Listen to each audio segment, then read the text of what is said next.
रायगड आणि नाशिकच्या पालकमंत्र्यांच्या नियुक्तीला सरकारकडून स्थगिती देण्यात आलेली आहे। अवघ्या 24 तासाच्या आत या नियुक्त्यांना स्थगिती देण्यात आलेली आहे। पालकमंत्र्यांच्या नियुक्त्यांवरून महायुतीमध्ये वाद निर्माण झाल्याची चर्चा त्यानंतर रंगू लागलेली आहे। रायगडचं पालकमंत्रीपद आदिती तटकरेंना दिल्यानंतर गोगावले समर्थक नाराज झालेले होते, तर नाशिकचं पालकमंत्रीपद गिरीश महाजनांना दिल्यानंतर दादा भुसे यांनी जाहीर नाराजी व्यक्त केलेली होती। भांडा सौख्य भरे अशा प्रकारची महायुतीमध्ये सध्या स्थिती आहे, अशा प्रकारची टीका त्यानंतर काँग्रेसचे नेते विजय वडेट्टीवार यांनी केलेली आहे। ही सगळी परिस्थिती पाहून आता सरकारलाच जनता स्थगिती देईल असं मला वाटायला लागलंय।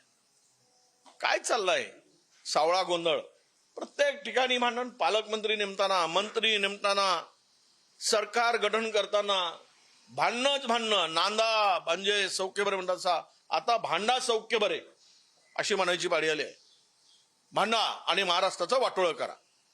बदलतायत आता काही वेळेस, पुन्हा पुढच्या वेळेस तुम्हाला बघायला मिळेल आता पालकमंत्री बदलले, उद्या मंत्री बदलायची पाळी येईल, परवा उपमुख्यमंत्री बदलायची पाळी येईल, नंतर मुख्यमंत्री बदलायची पाळी येईल। बदलते जाओ, महाराष्ट्राचं वाटोळं करत जा। मुख्यमंत्र्यांनी एका जिल्ह्याचं पालकमंत्री पद घेतलेलं आहे। मुख्यमंत्री तसे राज्याचे पालक आहेत। पालकमंत्री कशासाठी केलेले असतात? त्या जिल्ह्याचं नियोजन, त्या जिल्ह्याकडे बारकाईने लक्ष ठेवणार। मुख्यमंत्र्याचं तर राज्याकडे लक्ष आहे। आणि मग तुम्ही राज्याचे पालक असताना एका जिल्ह्याचं पालकमंत्री का व्हावं वाटतं हे कळालं नाही मला। समजा कोणी एखादा मंत्री पालकमंत्री जर झाला असता तर तो काय मुख्यमंत्र्याचं ऐकत नाही असा त्याचा अर्थ होतो का? तर नाही होत। मुख्यमंत्र्याचं मंत्र्यांना ऐकावंच लागतं।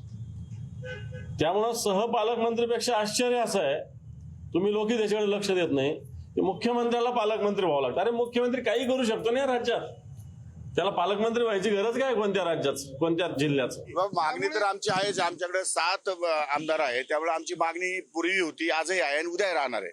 त्यामुळे मेजॉरिटी नियमाप्रमाणे किंवा धोरणाप्रमाणे ज्यांचे आमदार जास्त आहे त्यांना पालकमंत्री मिळावं अशी सर्वसाधारणपणे अपेक्षा आहे। परंतु अपेक्षा जरी असली तर निर्णय घेण्याचे अधिकार माननीय मुख्यमंत्र्यांना आहे। मुख्यमंत्री त्यावर योग्य तो निर्णय घेतील। आपण पालकमंत्री पदासाठी इच्छुक आहात तशी आपण मागणी केलेली आहे? नाही, माझा पक्ष निर्णय घेईल। मी मागणी कशी केली नाही, काही नाही। माझा पक्ष सन्माननीय उपमुख्यमंत्री अजितदादा पवार राष्ट्रवादी काँग्रेस पक्षाचे अध्यक्ष आहेत, त्यांना संपूर्ण अधिकार आहे। ते जे निर्णय घेतील तो मला मान्य। तुम्हाला जे पालकमंत्री पद दिलेलं आहे त्याच्यावर तुम्ही समाधानी आहात? मी पूर्ण कुठल्या कामावर समाधानी आहे। खरं तर 3 पक्ष जेव्हा एकत्र येतात त्यावेळेला त्यांच्यामध्ये समन्वय साधत असताना काही गोष्टी होत असतात। आपण जेव्हा बघतो की एका कुटुंबामध्ये जर 3 भाऊ असतील तर त्यांच्यामध्ये सुद्धा कधी थोडंसं इकडचं तिकडे होतं। हा अगदी म्हणजे आमच्या 3ही पक्षांमधले जे नेते आहेत, मला वाटतं की ते अतिशय समन्वय साधून आणि समंजसपणानं यावरती मार्ग काढतील।